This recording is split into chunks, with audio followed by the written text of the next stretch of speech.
দেশের ৭ জেলার ওপর দিয়ে ঘন্টায় সর্বোচ্চ ৬০ কিলোমিটার বেগে বৃষ্টি বা বজ্র বৃষ্টি সহ অস্থায়ীভাবে ঝোড়ো হাওয়া বয়ে যেতে পারে। এজন্য সংশ্লিষ্ট নদীবন্দরগুলোকে ১ নম্বর সতর্ক সংকেত দেখাতে বলা হয়েছে।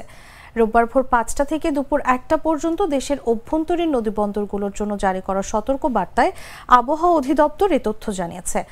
আবহাওয়া অধিদপ্তর জানিয়েছে, খুলনা, বরিশাল, পটুয়াখালী, নোয়াখালী, কুমিল্লা, চট্টগ্রাম ও কক্সবাজার অঞ্চলগুলোর উপর দিয়ে দক্ষিণ অথবা দক্ষিণ পূর্ব দিক থেকে ঘন্টায় ৪৫ থেকে ৬০ কিলোমিটার বেগে বৃষ্টি বা বজ্রবৃষ্টি সহ অস্থায়ীভাবে ঝোড়ো হাওয়া বয়ে যেতে পারে।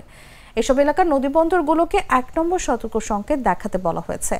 এদিকে আবহাওয়া অফিসের সামুদ্রিক সতর্ক বার্তায় চট্টগ্রাম, কক্সবাজার, মোংলা ও পায়রা সমুদ্র বন্দরকে ৩ নম্বর স্থানীয় সতর্ক সংকেত দেখিয়ে যেতে বলা হয়েছে। আগামী সোমবারের মধ্যে উত্তর পশ্চিম বঙ্গোপসাগর এবং তৎসংলগ্ন এলাকায় একটি লঘুচাপ সৃষ্টি হতে পারে।